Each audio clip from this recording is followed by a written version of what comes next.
Assalamualaikum warahmatullahi wabarakatuh. Ayah bunda, jumpa lagi dengan saya Sofia Sayed, psikolog anak dan keluarga. Pada video kali ini, tema yang akan kita bahas adalah menumbuhkan karakter bersahabat dalam diri anak. Nah, ayah bunda, di sekitar kita itu terkadang kita bisa menemui anak-anak yang memiliki sikap yang menyenangkan. Ya, tentunya kita juga menginginkan anak-anak kita memiliki sikap yang menyenangkan. Kemudian dia bisa bergaul dengan orang lain dengan sopan dan baik. Nah, apa sih sebenarnya karakter bersahabat itu? Karakter bersahabat adalah orang yang memiliki sikap yang mudah diterima oleh orang lain, cara bicara yang sopan, santun, kemudian mudah bergaul, ya, memiliki sikap yang menyenangkan. Ya, kalau kita kenal anak-anak yang rukun, anak-anak yang bisa kompak dan bisa bekerja sama dengan baik dengan orang lain. Nah, apa sebenarnya manfaat dari memiliki karakter bersahabat ini?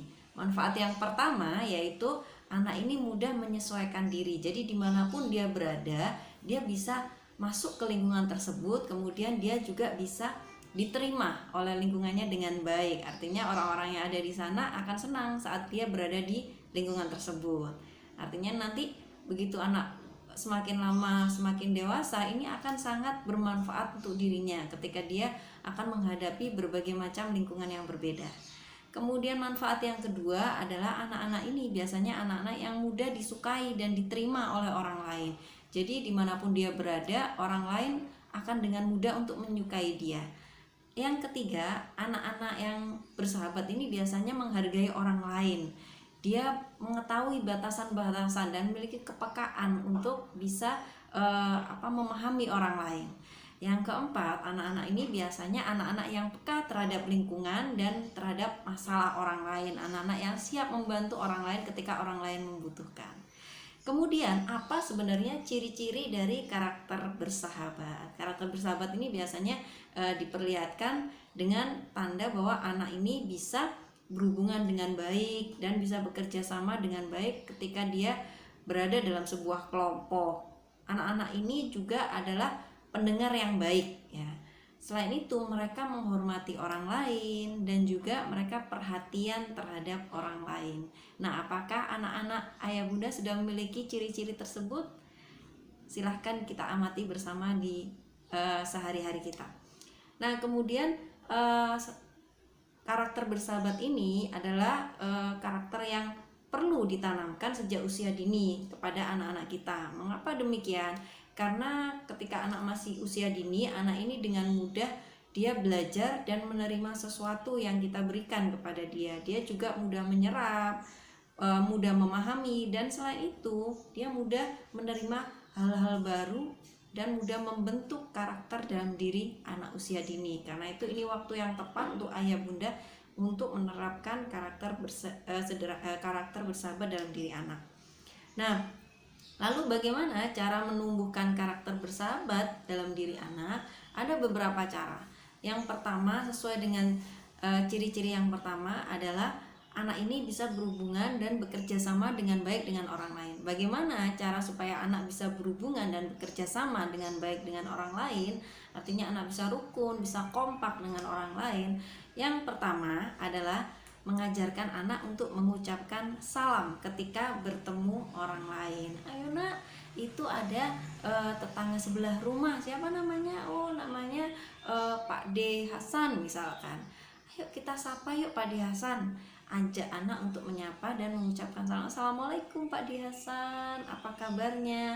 Ini dimulai dulu dari orang tua, kemudian minta anak untuk mengikuti. Dan juga bisa salim, ya, cium tangan dengan orang yang lebih tua, sehingga ini anak jadi tahu bagaimana cara untuk menyapa orang lain.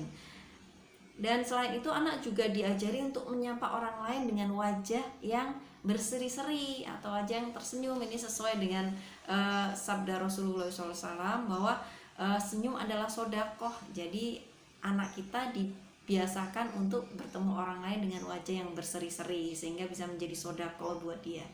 Lalu yang kedua, mengenalkan anak dengan orang lain yang ditemuinya. Jadi ketika kita sedang berada bersama anak, kemanapun kita berada, anak kita kenalkan dengan orang lain yang kita temui. Misalkan kita lagi ketemu dengan teman kerja kita, maka anak tersebut kita kenalkan, kenalan dulu, ini namanya Tante Dian atau siapa itu. Jadi bisa kenalan si anak ini, dan anak ini pun boleh bertanya, kamu pengen nanya apa sama Tante Dian, rumahnya di mana ya kira-kira Tante Dian ya. Kita pancing-pancing seperti itu sehingga anak punya keinginan untuk menyapa orang lain yang baru ditemui dia. Jadi perlu ya kita kenalkan anak ini dengan orang yang kita temui. Mungkin bisa ada tamu yang datang ke rumah, ini bisa kita kenalkan juga supaya anak terbiasa bertemu dengan orang lain. Yang ketiga, mengajarkan bicara sopan santun kepada anak. Jadi anak-anak ini kan kadang kalau ngomong suka niru tetangga, niru teman-teman mainnya, atau niru yang ada di TV. Nah kadang-kadang memang ada kata-kata yang kurang sopan, mungkin anak nada bicaranya yang nadanya tinggi atau terkesan tidak menyenangkan. Nah setiap kali anak mengeluarkan mengeluarkan kata-kata yang mungkin kurang sopan, maka kita orang tua ini punya tugas untuk merevisi ya, untuk untuk mengatakan kepada anak, nah itu yang kamu katakan itu kurang sopan. Kalau mengatakan hal tersebut yang lebih sopan yang seperti ini. Jadi kita kasih contoh gitu. Misalkan dia minta tolong pada orang lain ya, tapi dia tidak mengatakan minta tolong, atau dia tidak tidak berkata dengan sopan, maka kita ajari dia, kita praktekkan langsung untuk minta tolong dengan sopan, dengan kalimat minta tolong gitu, dan juga mengucapkan terima kasih setelah diberikan pertolongan. Nah itu tadi contohnya. Jadi mengajarkan bicara yang sopan, kemudian lemah lembut. Selain itu juga pakai kata-kata yang positif kepada orang lain gitu, sehingga orang lain yang mendengarkan atau yang menerima ucapan itu pun jadi merasa nyaman. Kemudian yang keempat adalah mengajarkan anak untuk kontak mata ketika bertemu dengan orang lain. Maka selain menyapa juga perlu ada kontak mata meskipun hanya sekilas-sekilas ya. Kemudian yang kelima adalah mengajarkan anak untuk mengungkapkan keinginan dan pendapat. Bagaimana caranya? Yaitu dengan cara anak ini sering dimintai pendapat tentang apapun gitu, tentang apapun di kehidupan sehari-hari. Misalkan orang tua mau membeli sofa gitu ya, kita bisa nanya ke anak, enaknya beli sofa apa ya, atau mau mengecat rumah, kita tanya saja pendapatnya, tapi belum tentu itu nanti bisa menjadi keputusan akhir gitu. Ini membuat anak jadi merasa lebih mudah terbiasa untuk menyampaikan pendapatnya dan keinginannya. Selain itu ketika kita lagi jalan-jalan kemanapun, itu anak kita tanyai, kamu pengennya kita main apa dulu nih, kita pergi kemana dulu nih enaknya. Jadi anak ini jadi terbiasa untuk ditanyain pendapatnya, dia pun lebih mudah untuk mengeluarkannya pendapat kepada orang lain. Lalu yang keenam, jadi anak dibiasakan untuk menceritakan perasaannya. Nah ini diawali dari orang tua juga. Jadi orang tua di rumah terbiasa untuk saling bercerita tentang cerita sehari-hari, tentang perasaan yang dialami sehari-hari dengan anak ya. Misalkan habis pulang kerja atau anak baru pulang sekolah, kita ngobrol santai di sofa di ruang keluarga. Enak, hari ini loh ada orang yang baik banget sama bunda gitu, orang itu ngasih bunda kue gitu, bunda seneng banget diberikan kue sama orang itu. Nah hal-hal yang seperti itu yang kelihatannya sepele, ternyata itu bisa menjadi awal dari anak mudah menceritakan perasaannya kepada orang lain, sehingga ini nanti akan bermanfaat ketika anak bisa bergaul dengan orang lain. Karena memang dasar dari pergaulan itu adalah berbagi ya, berbagi pemikiran, berbagi perasaan gitu, yaitu kepada orang-orang yang memang kita ingin dekat gitu. Nah, kemudian untuk ciri-ciri yang kedua adalah pendengar yang baik. Bagaimana caranya mengajarkan anak untuk menjadi pendengar yang baik? Ini juga membutuhkan proses. Jadi untuk bisa menjadi pendengar yang baik, orang tua juga harus melakukan hal yang sama. Jadi ketika kita meminta anak untuk bercerita, maka sebaiknya orang tua juga mendengarkan dengan tepat gitu, artinya mendengar aktif, Mendengar aktif itu tidak disambi dengan yang lain, tidak disambi baca koran, tidak disambi masak, tidak disambi sambil melakukan kegiatan yang lain, tapi kita benar-benar perhatian kepada anak, kontak mata, kita dengarkan sambil kita respon. Oh begitu ya nak ya, oh hari ini kamu habis ujian ya, ujiannya susah ya, kamu nggak bisa mengerjakan ya. Nah hal-hal tersebut itu bisa membuat anak jadi belajar cara mendengarkan yang baik, karena dia melihat kita, bagaimana kita mendengarkan cerita-cerita dia. Nah ini juga selain itu anak diajarkan untuk tidak memotong kalimat atau kata-kata yang ketika orang lain sedang bercerita gitu. Jadi ketika mungkin suatu saat kita lagi cerita terus dia suka motong, ini juga kita perlu menegur. Nah kalau bunda lagi bicara, kalau ayah lagi ngomong, tolong dengarkan dulu sampai selesai ya. Kalau kamu pengen ngomong, kamu minta izin, boleh nggak aku ngomong ayah bunda. Nah demikian. Nah kemudian poin yang ketiga adalah menghormati orang lain. Nah bagaimana mengajarkan anak untuk bisa menghormati orang lain? Yaitu antara lain yang pertama adalah mengajarkan anak untuk tidak menyombongkan diri terhadap apa yang dia miliki gitu. Nah, kadang-kadang anak-anak ini kan suka nunjukin ke teman-temannya, aku di rumah loh, ayahku baru beli mobil loh. Nah hal-hal yang seperti itu mungkin kelihatannya sepele, tapi kita sebaiknya mengajarkan anak sejak dini untuk tidak menyombongkan. Nah dengan cara kita bisa mengatakan pada dia, nak, tidak semua anak itu punya mobil seperti kamu. Nah sebaiknya kamu tidak menunjukkan atau memamerkan hal itu pada orang lain. Nanti bisa jadi orang lain jadi merasa tidak nyaman dengan kamu ngomong seperti itu. Nah sebaiknya kamu bicara apa adanya saja, tapi tidak sampai membuat orang lain tidak nyaman. Kemudian yang kedua, menghargai perbedaan. Jadi ini mengajarkan anak untuk melihat banyak perbedaan di sekitar kita ya. Karena di sekitar kita kenalkan lingkungan yang memang yang heterogen, yang bermacam-macam gitu. Bahwa di sini ada orang kaya, ada orang miskin, ada orang yang punya kulit hitam, ada yang kulitnya sawo matang seperti kita gitu. Kita kenalkan berbagai suku yang mungkin juga kita kenalkan lewat buku ya, lewat internet. Itu kan banyak, bahwa kita berbeda-beda tapi kita harus menghargai perbedaan itu, bahwa perbedaan itu seharusnya kita tetap bisa menjalin silaturahim dengan mereka.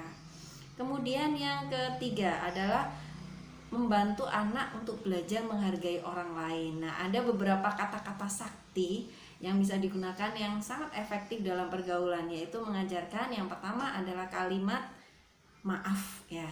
Apabila anak melakukan kesalahan atau membuat orang lain merasa tidak nyaman, maka kalimat maaf itu yang harus dikeluarkan.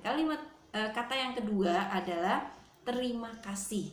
Jadi ketika orang lain melakukan sesuatu untuk kita, ajarkan anak untuk mengucapkan terima kasih. Lalu yang ketiga adalah kata-kata minta tolong ya. Jadi setiap kali anak mau minta tolong pada kita selalu ingatkan, kalau kamu minta tolong bilang apa? Oh iya mah, minta tolong dong, ini diambilkan air minum dan lain sebagainya.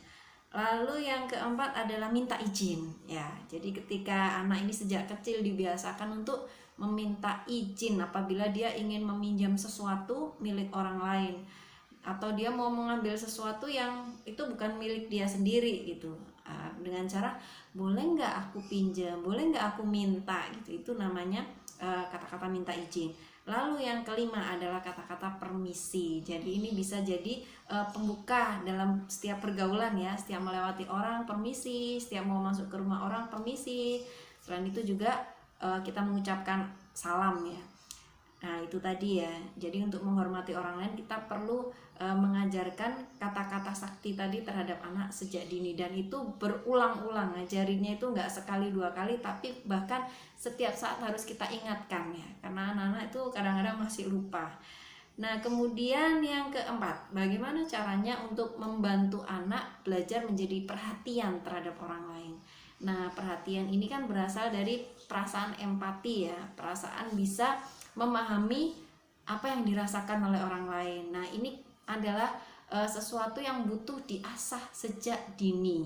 Karena itu orang tua bisa membantu anak dengan cara ada beberapa ya. Misalkan yang pertama, apabila ada teman yang sedang sedih atau sedang susah, anak ini diminta untuk menghibur dia gitu. Tuh lihat, ada temenmu baru jatuh dari sepeda, tolong dong kamu hibur biar dia nggak sedih lagi gitu. Lalu yang kedua, menolong orang yang sedang kesusahan ya. Jadi menolong temannya, mungkin ada teman lupa bawa bolpen atau bawa alat tulis lain, kita minta anak, temanmu itu lagi nggak bawa bolpen tuh, nggak bisa ngerjain dong tugas dia, bisa nggak kamu pinjemin bolpenmu atau pensilmu. Nah itu tadi. Kemudian mengajari anak untuk berbagi. Nah kalau di rumah sudah punya saudara sekandung ya, ini bisa mulai belajar dari rumah sejak kecil gitu. Misalkan untuk makanan apapun dibiasakan anak untuk berbagi, karena berbagi itu lebih menyenangkan gitu. Artinya kita bisa berbagi kebahagiaan kita juga terhadap orang lain gitu. Itu kita terapkan pada anak, dan ini perlu diulangi terus-menerus, karena kadang-kadang kan kalau anak-anak, terutama anak-anak usia balita itu, mereka ini sifat utamanya itu egosentris ya. Jadi mereka pengennya menang sendiri, pengennya segala-galanya sendiri gitu. Tapi kita terus masukin terus dengan cara yang lembut, yang mudah-mudahan nanti semakin seiring berjalannya waktu, sikap saling berbagi ini bisa semakin berkembang dalam diri anak. Nah kemudian selain itu, anak juga bisa diajak untuk menjenguk temannya yang sakit gitu ya, asalkan tidak pada tempat yang tidak dilarang gitu. Misalkan menjenguk di rumah gitu, karena memang tidak begitu parah sakitnya, ini boleh gitu, biar anak merasakan bahwa nggak enak ya jadi sakit ya, jadi saya harus bisa menghibur teman saya yang sakit dengan cara menjenguk. Selain itu, menjenguk juga bisa menjadi tradisi untuk anak-anak kita selanjutnya, biar dia terbiasa untuk menjenguk orang yang sakit, karena menjenguk orang yang sakit itu juga bisa mendapatkan pahala yang besar gitu dari Allah. Nah kemudian yang terakhir adalah aktif di masyarakat. Jadi membiasakan anak-anak kita untuk terbiasa terjun di masyarakat. Untuk kalau ada acara lomba-lomba ya ikut, kalau ada acara syukuran ya gabung gitu. Yang penting ikut silaturahim gitu ya, kumpul-kumpul ya, bergaul aktif dengan masyarakat. Nah itu tadi beberapa yang bisa saya sampaikan mengenai cara menumbuhkan karakter bersahabat dalam diri anak. Selain itu ada beberapa hal yang perlu diperhatikan ya, sebagai untuk menguatkan karakter ini. Misalkan yang pertama adalah keteladanan dari orang tua. Apabila orang tua ini menunjukkan sikap bersahabat ketika bertemu orang lain dan itu dilihat oleh anak, maka ini akan menguatkan karakter bersahabat dalam diri anak. Yang kedua adalah memberikan tontonan, video atau buku cerita yang berisi tentang tokoh-tokoh yang memiliki sikap bersahabat. Ini nanti juga bisa menguatkan dalam diri anak, oh iya ya, saya pengen jadi orang yang bersahabat seperti tokoh dalam cerita ini atau video ini. Nah kemudian yang terakhir, yang ketiga adalah dalam permainan. Jadi kita bisa bikin permainan tim yang isinya tentang kekompakan, tentang kerjasama ya. Banyak sekali ya permainan game-game ice breaking dan lain sebagainya, itu yang isinya tentang kekompakan. Nah ini nanti juga bisa membentuk, menguatkan karakter bersahabat dalam diri anak.